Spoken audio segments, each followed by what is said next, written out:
Hello everyone and welcome back to Coach Craig's Sports. This is going to be my guys and bust video for the 2021 fantasy football season. So I'm going to be going through 5 guys that are on my guy list. So these are guys that I'm targeting in drafts. If you guys haven't already drafted already, maybe these are some people that you like to target as well. And then I'm going to be going through 5 players that I think are bust as well. So these are guys that aren't going to perform up to their ADP standard of where they're being drafted. So we're going to start off at the quarterback position for my guys. My guy this year is going to be Mr. Jalen Hurts for the Philadelphia Eagles. Huge Jalen Hurts fan myself personally. He comes in at quarterback 11 in ECR, quarterback 12 in ADP, 96th overall, so he's going right about the 8-9 turn. For a mobile quarterback, somebody that has the potential of a top 5 overall quarterback, going in the 9th round, end of the 8th round, that is a very, very good value there. And, you know, you can still pick up Jalen Hurts here in the 8th, 9th round, and you can pick up a safer quarterback after him if something does happen to go wrong. But, you know, as far as he goes, Jalen Hurts is my quarterback 9 for this season. If you look at last year, the 3 games that he started, not including the last game, he averaged over 29 points per game. If you can get that anything close to that on the full season, this is a guy that's going to help you win your league.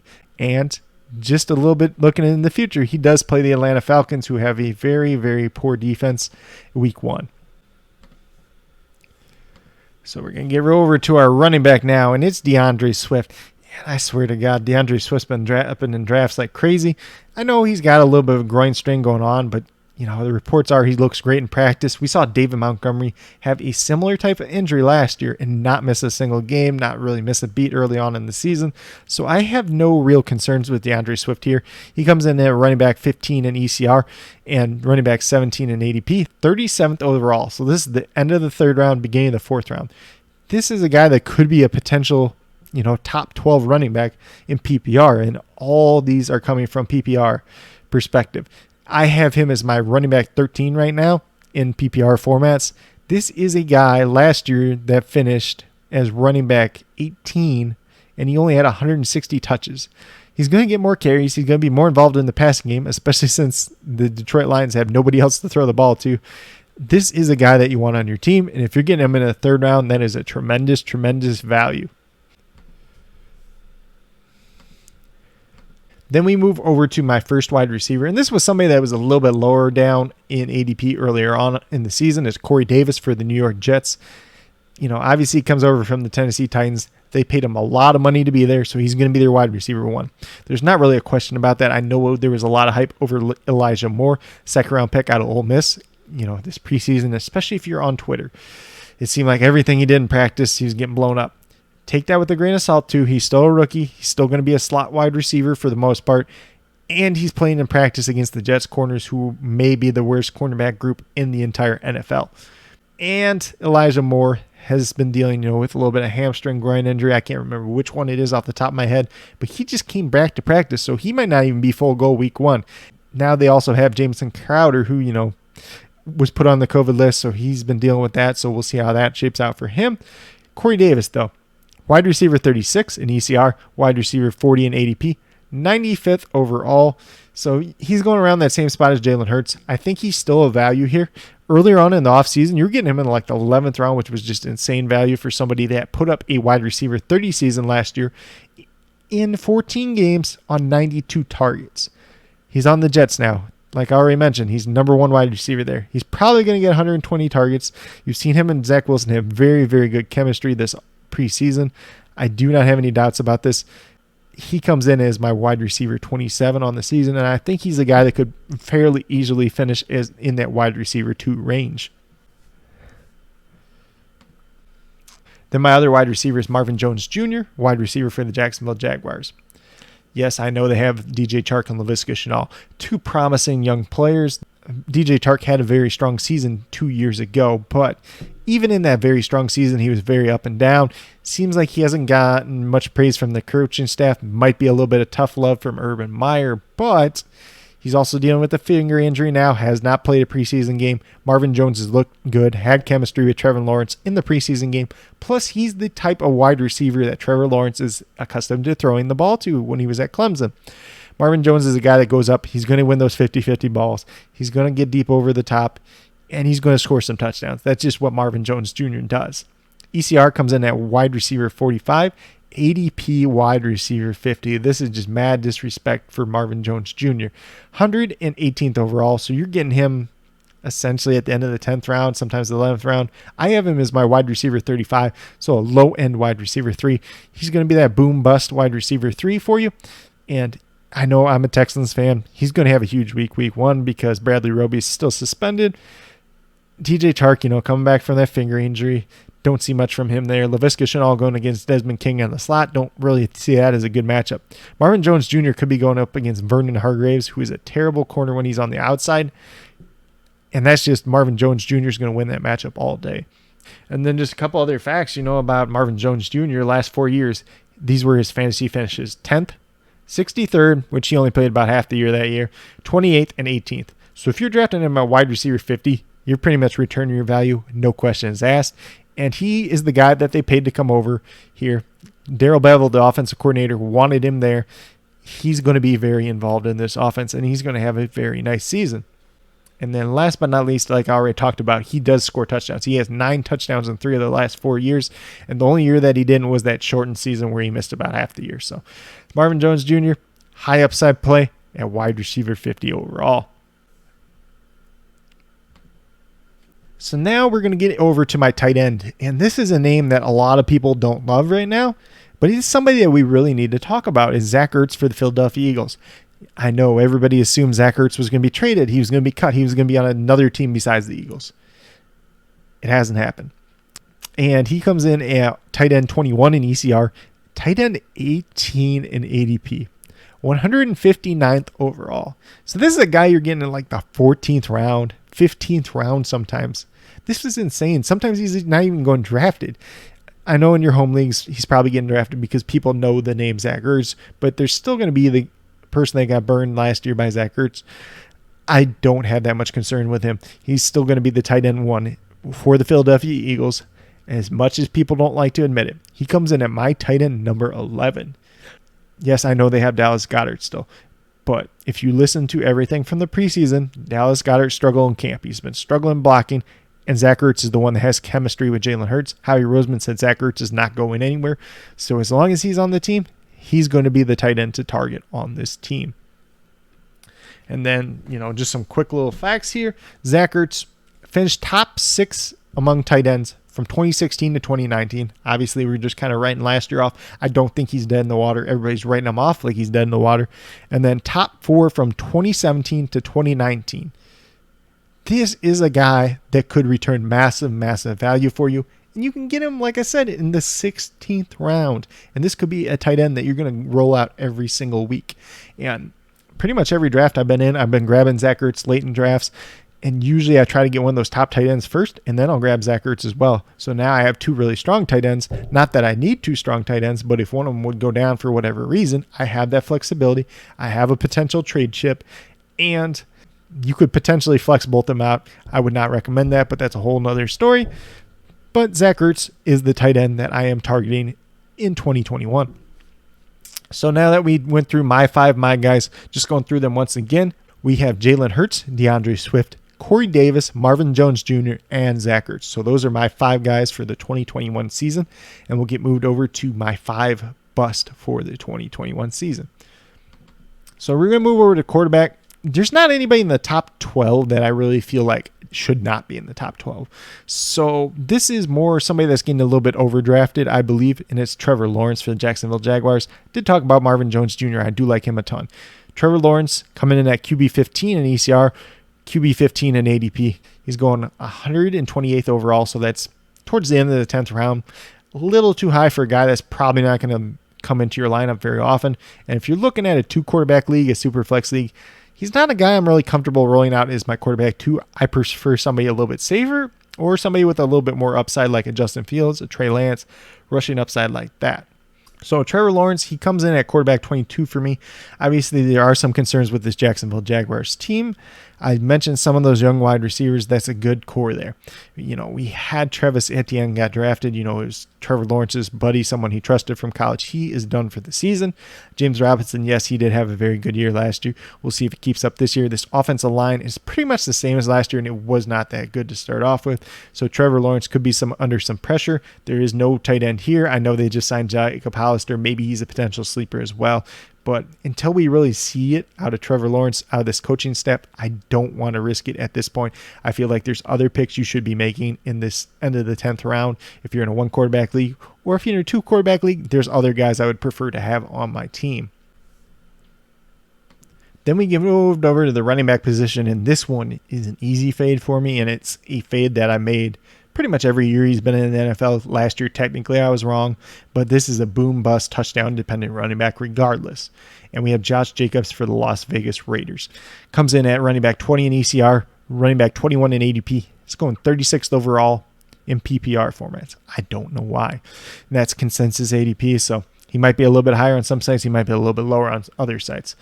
And it's probably because of last year, because he finished strong overall. Last year finished, I believe, running back 8. The year before it was running back 21. This year he is my running back 26. There is so many things working against Josh Jacobs here. So just to name a few of them, he's not going to get the passing game work once again. We've pretty much seen that 2 years in a row now. They brought in Kenyon Drake. They're talking him up that he's going to use that role. Kenyon Drake is a more talented backup, handcuff, whatever you want to call it, running back 1B in this committee, if it is a committee. If Kenyon Drake gets in and he produces, this could be a 50-50 split really easily. Josh Jacobs, he still does have that injury history. He's been banged up pretty much his whole NFL career. Shoulder, knee injuries, you name it. I believe there is a hip in there too as well even. The offensive line, they lost Gabe Jackson, they lost Rodney Hudson, and they lost Trent Brown. I know Trent Brown didn't play a ton last year, but you still lost 2 very good starters. You replaced him with Denzel Good, who is a competent backup. Richie Incognito is about as old as dirt at this point in time, and then they did draft Alex Leatherwood, who was a reach in the first round. We'll see how he pans out. I'm just not excited about Josh Jacobs this year. And their defense, it should be a little bit better than last year. They're still going to be probably trailing a lot of games. In the games where the Raiders have trailed, Josh Jacobs has only scored 2 or 3 touchdowns. I can't remember the exact stat off the top of my head, but in those games, he's averaging about 10 points per game. That is not a running back that you want to start. That is not a running back that you want to draft in the 3rd round of your draft. Go out there, get your DeAndre Swift, who has pretty much the exact same ADP and offers way more upside. Now we move over to wide receivers, and once again, I do have 2 wide receivers. I'm going to start off with Jerry Jeudy first. Jerry Jeudy for the Denver Broncos. A lot of people had him as their 2021 pre-draft wide receiver 1. I was not one of those people. I believe he ended up being 4th or 5th for me off the top of my head. CeeDee Lamb was my first. Justin Jefferson was my second. Both those look very good so far. We saw Jerry Jeudy get 113 targets last year. Yes, he had one of the lowest catchable ball percentages in the league, but at the same time, he still had a ton of drops. Drops can get better, yes. Drops are not a sticky stat for the most part. So Jerry Jeudy should get better. He is good at getting open, good at separation. If he moves into that slot role, that should help him as well. But at the same time, where Jerry Jeudy is going in drafts, you're almost drafting him at his ceiling. He's going as wide receiver 26 in ECR, wide receiver 29 in ADP. So you're drafting him as a high-end wide receiver 3. If you're drafting him as a wide receiver 4 on your team, I'm more comfortable with that. He's going 72nd overall, so that's the end of the 6th round, beginning of the 7th round. That's too high for me. I'm just not excited at him where he's going there. I have him at wide receiver 45. So he finished as wide receiver 47 last year on 113 targets. Kind of already talked about that. This is probably going to be a run-first team. That's why they put Teddy Bridgewater in as quarterback, to manage the games, just sustain drives, not turn the ball over more. Everybody has this narrative that Jerry Jeudy's better off because Teddy Bridgewater's the quarterback. Teddy Bridgewater is more accurate than, Drew Lock. Is that narrative true? We'll find out. But at the same time, you have Courtland Sutton coming back. Courtland Sutton's going to get at least 100 targets on this offense. I know they did lose some of their targets with Deshaun Hamilton and a couple other guys that got targets last year. But he's going to get targets. Noah Fant had over 100 targets last year. If he gets that again, there's not much room for Jerry Jeudy to improve targets, and he might actually go down. If that happens, I don't see him being a guy that you want to roll out week to week in your lineups. He has the potential to be a good wide receiver 4 on your team, but when you're drafting him at that high-end wide receiver 3, you're just drafting him too high, almost at his ceiling. Next, we move over to Deebo Samuel. If you've been watching my channel for a while, I don't hate the talent of Deebo Samuel, but the injuries are a real concern. It's something that we really have to talk about. So Deebo Samuel going as wide receiver 35 in ECR, wide receiver 35 in ADP, going at the end of the 7th round. Seems a little bit too high for me. If he's going in like the 9th round, I have no problem taking a shot on Deebo Samuel there. We saw what he can do on a point per game basis his rookie season. Didn't see too much of him last year, only played 7 games, battled a ton of injuries. In the preseason, he has already had a little bit of a glute injury. Could be referred to your buttocks as well. And he's my wide receiver 46. I just don't trust his health. I know Brandon Ayuk is kind of banged up now, so that might help him early on in the season. But Brandon Ayuk, I truly believe, is the better wide receiver. And he's probably going to demand more of the target share. He's going to get the red zone looks. He gets the deep ball looks. He gets the valuable work in the offense. Deebo Samuel gets this underneath work. And then at the same time, we have this quarterback battle. We got Jimmy Garoppolo and Trey Lance. When Trey Lance comes in, they're probably going to be a more run-focused team. I don't know how much they're going to throw the ball. And, a guy like Deebo Samuel, he might still get some of those gadget play touches and stuff like that. But his value week to week could be very, very limited. So I don't really particularly see as much upside with him. And you got to keep into the fact he has that long injury history. 5 out of the last 6 seasons, he has not played an entire season. He's dealt with a litany of injuries, mainly in the lower half of his body, foot, hamstring injuries, types like that. So those are the ones that are very, very concerning for wide receivers, and that's why I'm not in at Deebo Samuel this year, especially where he's going in ADP. Like I said, if you can get him in round 9, if you can get him around 10 or something like that, I don't mind taking that shot on him. But when you're drafting him as a back-end wide receiver 3, you're drafting him at the 7th round. I just can't buy it. Then last but not least, my tight end bust.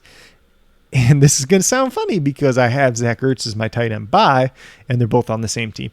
So it kind of does make a lot of sense at the same time. So Dallas Goedert, Philadelphia Eagles tight end, ECR tight end 9, tight end 10 in ADP. He is going 94th overall, so towards the end of your 8th round. I am not interested in any single tight end that's going pretty much after round 6. So after you get past the TJ Hawkinsons, the Mark Andrews, the Kyle Pitts, I'm not interested in those tight ends. Particularly for me, I'm interested in Travis Kelce, Darren Waller, TJ Hawkinson, Mark Andrews. I'm not super into Kyle Pitts at his ADP right now. And then Zach Ertz later on in the draft. Those are the 5 tight ends that I am particularly targeting in fantasy football this season. Dallas Goedert, everybody's acting like Zach Ertz is gone. They're drafting him like Zach Ertz is gone. I know when we thought Zach Ertz was going to be gone, he was going more 7-8 tight end range, but he's still going 9-10. He's still going in the 8th round. It's way too high for him. He's not even the starting tight end on his own team. Let me just repeat that. Yes, they're going to play probably a ton of 2 tight end sets once again, but this is a new offense. We don't know exactly what it's going to look like, and they could come out week 1 and Dallas Goedert only plays like 45% of the snaps, and then what is he?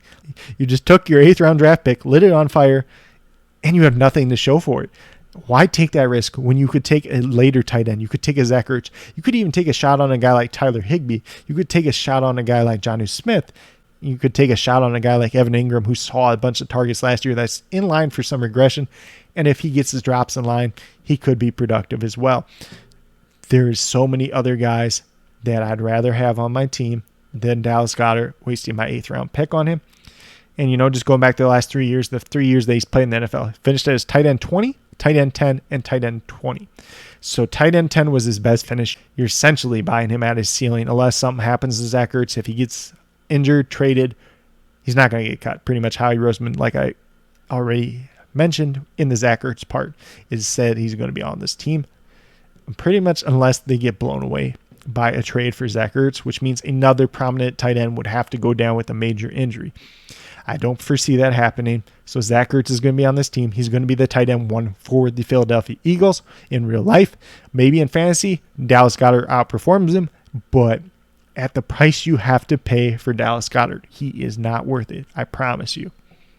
With that being said, these are my 5 my guys and my 5 busts for the 2021 fantasy football season. Hopefully you guys all enjoyed. If you have any of your own my guys or your busts that you would like to share, please share them down in the comments. Definitely interested in your guys' thoughts. Also, be sure to let me know what you thought of my 5 my guys and my 5 busts for this season. And once again, as always, if you guys are new to my channel, please consider subscribing. Definitely would appreciate it. It definitely helps build the community that we're trying to build here at Coach Craig Sports. And that's truly one for you, the viewers, helping you guys with your fantasy football, helping you guys with your DFS, whether it's NBA or NFL, talking all the NFL news, talking NFL draft prospects as well for the 2022 season as we get closer to that as well. And it's just going to be a great 2021 fantasy football season. There's going to be a lot of great things that we're going to be sharing, a lot of great content as well. So definitely be sure to look out for that. I think the structure that I'm going to use this year is going to be the top performers from the week before on Monday, waiver wire on Tuesday. I'm going to try to get out some week 1 waivers. So these are guys that went undrafted in your drafts, are not very highly owned, that you can add on your team before waivers run, before week 1, so you can get a head start on your competition. Then Wednesday, I'm going to look at the Thursday Night Football matchup, talk some start sits, probably talk some DFS as well. And then Thursday, I'm going to do what I'm going to call my dollar store stacks. So these are going to be my quarterback. So is for DFS.